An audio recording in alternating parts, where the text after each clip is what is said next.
John Mason, the SNP MSP, is in hot water with his party again. This time you could say for being insufficiently anti-Israel, or perhaps insufficiently anti-Semitic. Well, let's have a look what's been going on, shall we? This was an exchange on X. Sandra White, I think, is an ex-SNP MSP. And she tweeted, this is not very grammatical, but you'll get the idea. We know what Israelis hope to achieve.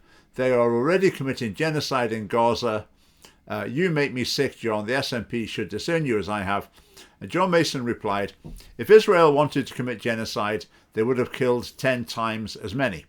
Well, you get the idea then. John Mason is saying that he thinks applying the word genocide to the actions of Israel in Gaza is not appropriate, because if they were really intent on mass killing, they could do it a lot more efficiently than they have been. That's basically his point there, which I think is quite a reasonable one.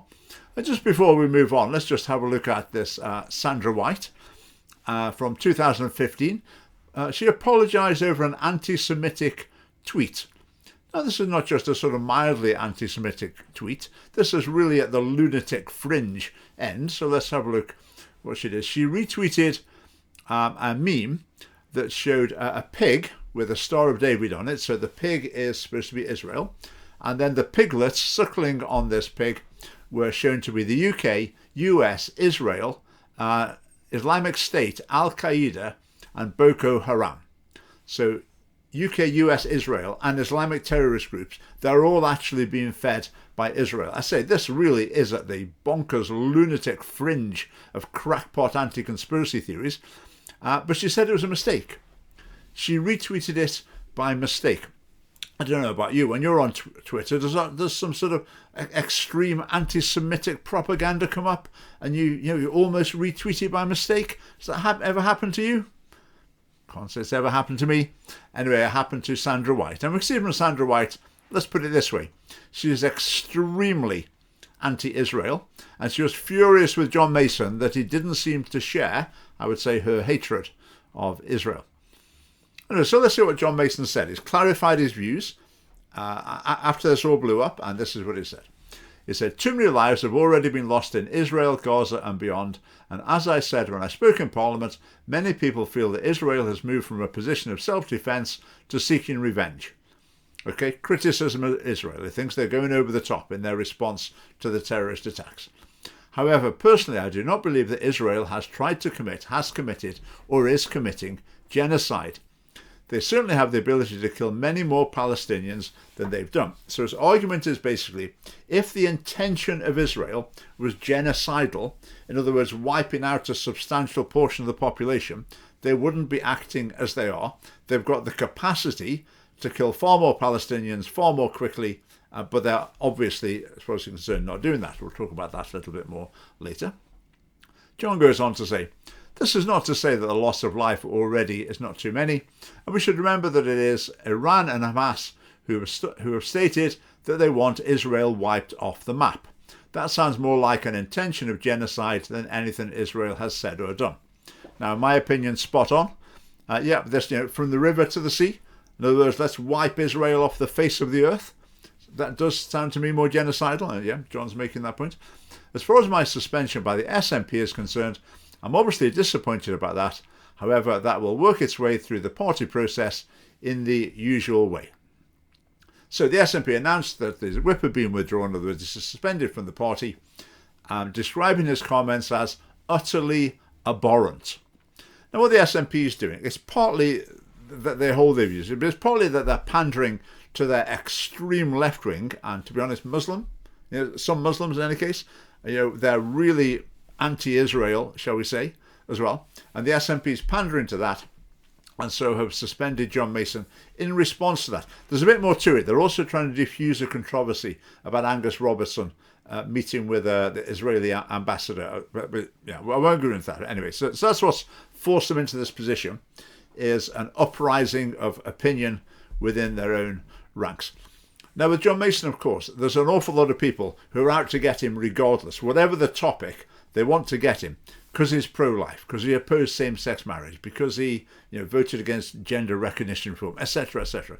Basically, progressives, in other words, most of the SNP, they really do not like him because of these, what they see as bigoted, whatever, views.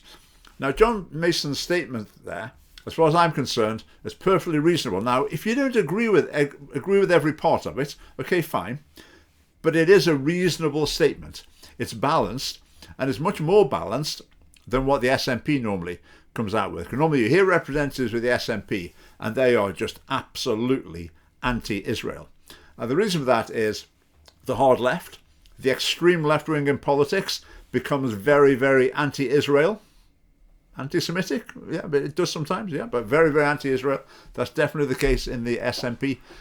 And also the SNP very much wants to appeal to Muslims, and a lot of Muslims, not all by any means, but a lot of Muslims to have a very, very strong anti-Israel, pro-Palestine view as well, I think, as a result of like religious allegiances, etc. But during the recent election campaign, in one constituency with a high proportion of Muslims, the SNP produced a leaflet where on the front of their leaflet, for a UK general election, it just had a huge Palestinian flag. That was the front cover of the leaflet, was a Palestinian flag. So the SNP very much want to go down this line to appeal to, as I say, the hard left and to Muslims. So why do they have this particular disapprobation towards Israel? Well, that's an interesting question, isn't it? Because they seem to pick out this issue above all others. When you hear them talking about other foreign policy issues, which they tend not to, particularly, I mean, they don't pay a huge amount of attention to them, but when they do, they just make, sort of balanced, straightforward statements. But this is very different when it comes to Israel. There's a real venom in what they've got to say, really extreme views, really hardline views, absolutely anti-Israel, hatred of Israel. Could you call it anti-Semitic? Well, what do you think of these headlines?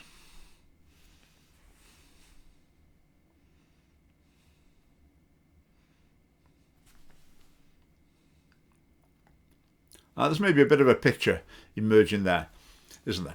Right, now let's go on to the term genocide. That's at the heart of this controversy. If you look up a dictionary definition, you might get something like the intentional killing of all of the people of a nation, religion, or racial group. I think that's the common everyday understanding of genocide. You're trying to wipe a people out. Now, I think on that understanding, obviously what Israel is doing in Gaza cannot possibly be described as that. But in 1948, the United Nations came up with their own definition of genocide, which is a lot broader. And it talks about acts committed with the intent to destroy in whole or in part a national, ethnic, racial or religious group. And the acts could be by killing members of the group, causing them serious bodily or mental harm, imposing living conditions intended to destroy the group, preventing births or forcibly transferring children out of the group. So the key thing there, again, is going to be intentional. So in other words, it can't be collateral damage, accidental civilian deaths as part of a military campaign. It's going to be a deliberate policy of trying to wipe out, to kill, or wipe out a substantial proportion of a group of people. Now, then, look at the facts of what's going on in Gaza. It just doesn't fit that definition. The Israeli armed forces go to some lengths to try and avoid civilian casualties. I mean, why wouldn't they? How does it help them to attack civilians? It would just be an own goal. So that obviously there's no reason for them to do that, and they try to avoid it. They give warnings in various ways, trying to encourage people to move out of danger areas, etc. I know that doesn't always work, and I'm sure there's been lapses, etc., but a lot of that is going on as well. Now, of course, when we hear about the reports of what's going on in Gaza, the media often rely on reports from Hamas, which is an anti-Semitic death cult. They provide statistics, and obviously we know as well, Hamas deliberately cite weapons in schools and hospitals. Now, you may be thinking at this point, what about the United Nations? They said they think there might be a case for genocide. Well, that's not actually true. A case has been brought, but the United Nations Court hasn't given any judgment on it whatsoever. All they've said is, okay, South Africa, you can go ahead and bring your case. That's all they've said. They haven't commented on its validity at all. Now, I'm delighted to say, since he's been suspended, John Mason has stuck to his guns and reiterated what he believes. No sort of grovelling apologies just out of expediency, because that's what's going to save his skin. He's a man of principle, a rare thing in Scottish politics, and he said, no, that's what I thought whenever it was yesterday, and that's what I think today. And that's what he's always going to think. I said it's a perfectly reasonable opinion he expressed.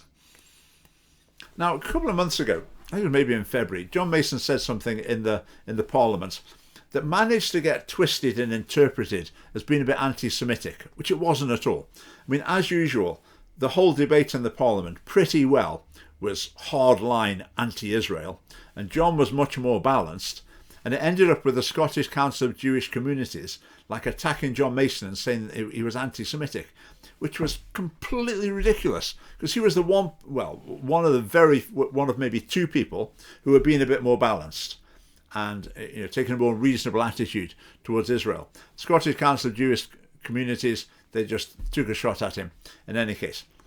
Now, I'd hope this time, Scottish Council of Jewish Communities, I would hope you're looking at what John Mason said here, and I hope you're going to come out and defend him publicly.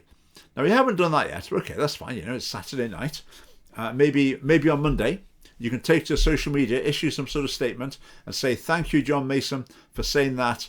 That was a really encouraging contrast to the usual anti-Israel line from the SNP. Will they do that? I hope that they do. I'd invite John to think about the party he's a member of. They kill the unborn on an industrial scale. They've been wrecking young lives with transgender ideology for years. They corrupt children in school through their sex education resources. And they've also got a serious anti-Semitism problem. And I think that is proved by the fact that they've suspended John Mason for making a perfectly reasonable, balanced comment. But as far as the SNP is concerned, this is like some horrific thing that is said. Now, I suspect John might be sitting mulling this over and thinking to himself, will they let me stay in the SNP? Are they going to kick me out or are they not? Will they let me stay? And I would say that's the wrong question. The right question is, can I continue to commend this party to the electorate? Never mind them sitting in judgment on you, John. Maybe it's time for you to exercise your judgment about them. Forget, will they tolerate your views? Maybe it's time to think, will you tolerate their views? I mean, to be blunt, will you tolerate, represent and endorse the evils of the SNP by remaining in the party? Now, whatever John Mason decides, he is a uniquely principled member of the Scottish Parliament, and we applaud that, and we will watch progress with interest. I mean, do join the Scottish Family Party. There's a link below. And the end screen that's just about to come up, you can see the previous video I made when John was accused of anti-Semitism in February. You might find that interesting. And thanks for watching.